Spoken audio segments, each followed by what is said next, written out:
There's a story being told without words all across the world. You might see it in the headlines, but I think you feel it more in the quiet moments. It's that little question that forms in the back of your mind about everything you were ever taught to believe. The story whispers that faith is fading, that more and more of us have, in silence, just stopped praying, that the old, beautiful buildings are emptying, their echoes replaced by something new. We're told we've traded superstition for science, the mystical for the modern, that a world without gods is marching forward, inevitable and unstoppable. It's a powerful story. For many of us, it feels completely true. You might see its shadow in your own town or even when you look in the mirror. But what if this isn't a story about collapse? What if it's about a quiet, personal dawn? Not faith crumbling, but millions of us, one by one, finally noticing the light coming from outside the window we were told never to look through. What if the real story is something more complex, more personal, and in the end, more human? We think we know the story. Religion is dying, a secular world is rising, and that's the end of it. I believed that for a long time. But then I came across a detail, a number that felt wrong, and for me the entire narrative began to fray at the edges. What if I told you that for the whole world, the number of people who call themselves atheist is actually expected to go down in the coming years? And what if this decline in faith we feel isn't about doctrines failing, but about people like you and me just trying to live more honestly? We're going to look past that easy story and into the heart of this change. We'll look at the numbers, yes, but more than that, we'll explore the personal currents reshaping what it means to believe and to doubt. This isn't about one idea winning and another losing. This is the story of millions of individual souls quietly changing course. To understand the real story, we have to respect why the simple one feels so true. The feeling that organized religion is receding, especially in the West, is palpable. For generations, its institutions were anchors. They gave us community, comfort, a map for how to live. For so many of us today, those anchors have lost their hold. Look at the United States, a nation that felt like it was built on a bedrock of faith. The change has been seismic. In 2007, about 1 in 6 American adults said they had no religion. Just over a decade later, that number was nearly 1 in 3. That's a shift of tens of millions of people. It's not just a trend, it feels like a silent revolution. At the same time, the institutions themselves are hollowing out. A quiet milestone was passed in 2020. For the first time in American history, fewer than half the population belonged to a church, synagogue, or mosque. 20 years ago, it was 70%. Today, it's 47%. This is more than a change in belief, it's a change in belonging. People aren't just questioning the sermons, they're walking away from the pews. And this isn't just an American story, it's happening all across the developed world. In Europe, the tide went out even earlier. Today, a quarter of Europe's population is religiously unaffiliated, and that number is growing. In countries like the Netherlands, the UK, and the Czech Republic, having no religion is no longer the exception, it's the norm. You see it in the UK and France, where those identifying as Christian are now a minority. Religion has moved from the town square to the privacy of the home. It has become a choice, not the air you breathe. This feeling was given a powerful voice in the early 2000s. Thinkers like Richard Dawkins and Christopher Hitchens, the new atheists, gave doubt a new confidence. Their books sold millions, arguing that faith wasn't just wrong, but a barrier to human progress. This message found an audience that was already asking these questions. It made it feel okay to doubt publicly. It framed non-belief not as an emptiness, but as a full worldview in its own right, one grounded in reason and a wonder for the tangible world. So when you see the empty pews in Europe, the shrinking congregations in America, the best-selling books on atheism, The conclusion feels obvious. The story of religious decline feels true because, in the parts of the world we see most often, it is happening. But this is where our local truth is mistaken for a global one. And this is where the story gets so much more interesting. And here, the story you thought you knew takes a sharp turn. Remember I said the global number of atheists is expected to shrink? How is that possible with everything we just saw? The answer lies in a distinction we often miss. The difference between being religiously unaffiliated, what some call a nun, and being a committed atheist. An atheist is someone who makes a definitive statement. I do not believe in gods. It's a firm position. But religiously unaffiliated is a much wider, hazier space. It includes atheists, yes, but also agnostics and millions of people who simply don't belong to an organized faith. Many of them might still feel spiritual, believe in some higher power, or pray in their own way. They've left the institution, but not necessarily the search. When we separate these groups, the global picture flips. The number of nones is growing in absolute terms, but research shows the number of self-identified atheists actually peaked around 1970 at over 161 million. Today, it's lower at about 145 million, and it's projected to continue declining to around 133 million by 2050. Hence feels impossible. The reason isn't about who has the better argument or who wins the debate. It's about a quiet, unstoppable force: demographics. The future of any group is shaped by two things: how many children they have and how many new people they can attract. The parts of the world where secularism is most common, Europe, North America, Japan, China, are also the places with the lowest birth rates. On average, religiously unaffiliated women have 1.6 to 1.7 children. By contrast, religious groups, especially in the global south, have much higher birth rates. Muslim women have an average of 2.9 children, and Christian women have 2.6. This isn't a battle of ideas. It's just math. The quiet arithmetic of families. While one person in Germany might be leaving their faith, a family in Nigeria is raising 5 or 6 children within theirs. Over generations, these numbers create a powerful, silent tide. Even as millions in the West walk away from religion, they are being outnumbered by the sheer growth of religious populations elsewhere. This leads to a strange paradox. The total number of nuns in the world is expected to grow for a while, but their share of the world's population is projected to fall, from 16% down to around 13% by 2050. This is the hidden current beneath the waves. The trends we see in our own lives are real, but they are not the whole story. We are not watching the world slowly turn secular, we are watching it pull apart, becoming more secular in some places, while becoming more religious overall. To truly understand this, we have to look away from the West and see what's happening everywhere else. The story of belief isn't one book. It's a whole library. Each part of the world has its own volume, its own truth. This is the story most of us know best. North America and Europe are the epicenter of this great secular shift. In the US, nearly a third of the population are now nuns. This is driven by generational change and personal choice. Young Americans are far less religious than their parents. Many have left the faith they were raised in. Many more never had one to begin with.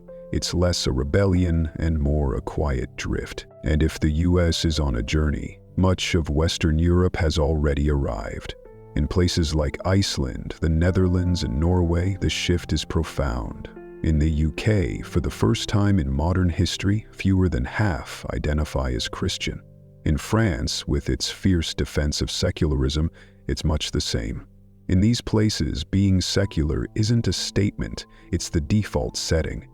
At first glance, Asia appears to be the capital of secularism. It's home to most of the religiously unaffiliated people on Earth. But that number is almost entirely because of one country, China. China's official policy has long promoted irreligion, so hundreds of millions of Chinese people don't identify with a faith. But this isn't the same personal, bottom-up change we see in the West. It's a top-down reality, and even there it's complicated. Many Chinese people practice folk traditions and honor ancestors, blurring the line between what we call religious and what we call secular. It's not an empty space, just a different kind of spiritual life. Now we come to the part of the world that changes the entire story. In sub-Saharan Africa, the Middle East, and Latin America, religion isn't fading. It's stable, and in many places, it's thriving. Sub-Saharan Africa is set to become the new center of global Christianity. While faith ebbs in Europe, it is exploding across Africa. The Christian population there is projected to double between 2010 and 2050. The numbers are staggering. By 2050, it's projected that 4 out of every 10 Christians in the world will live in sub-Saharan Africa. The center of gravity for global faith is shifting right under our feet. The Middle East North Africa region remains overwhelmingly religious, and while Latin America has seen a small increase in nuns, it remains a deeply faithful continent. So the truth is, we are not one world, we are many. The story of faith's decline is a story about the developed, wealthy, aging nations of the West. The story of faith's incredible vitality is the story of the developing younger nations of the global South.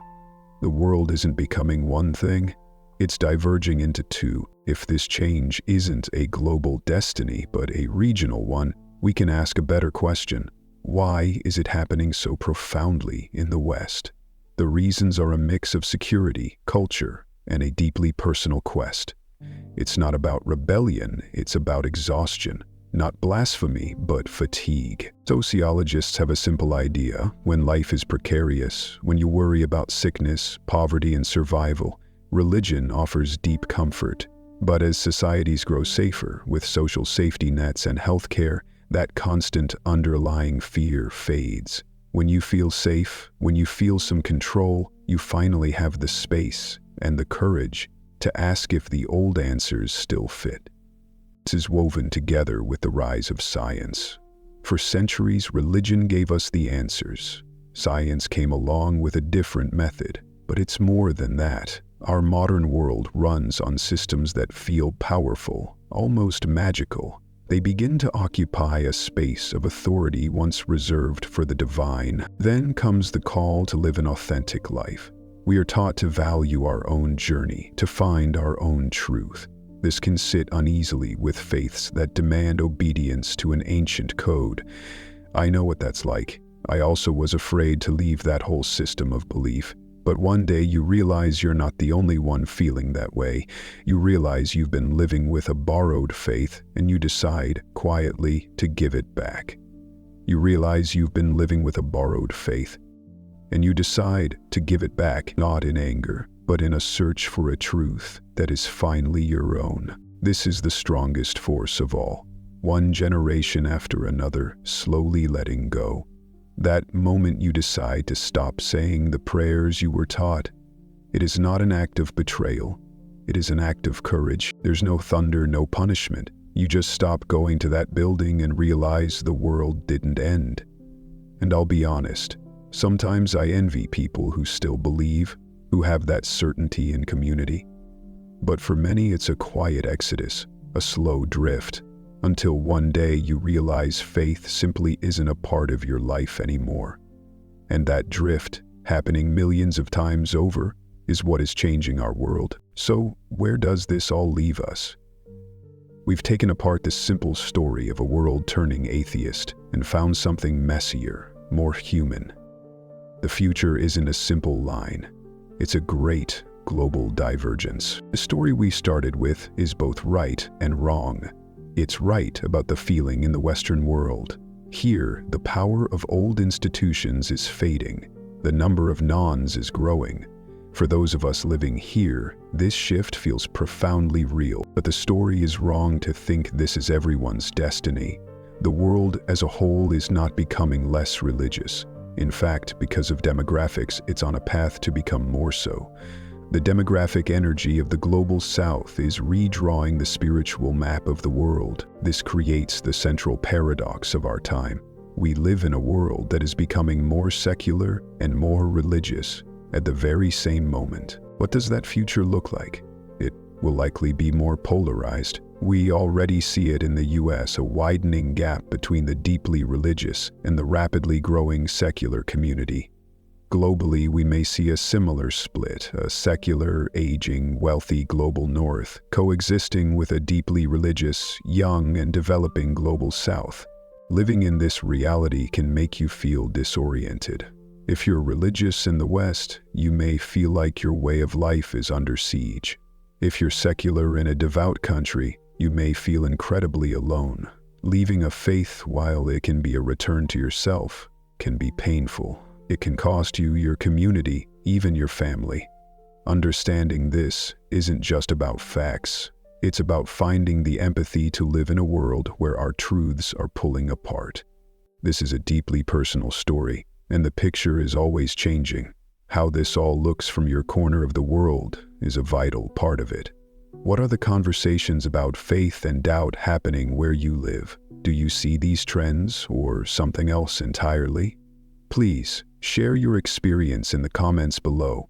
It's only by sharing our different realities that we can begin to see the whole picture and maybe feel a little less alone. And if you value looking deeper, past the headlines, to understand the complex human forces shaping our world, please consider liking this video and subscribing. The simple story that the world is turning toward atheism doesn't hold up. It mistakes the story of one place for the story of everywhere. It confuses leaving a church with the end of all belief. The reality is a great divergence. We see a West where security and individualism are creating the space for a personal secular awakening.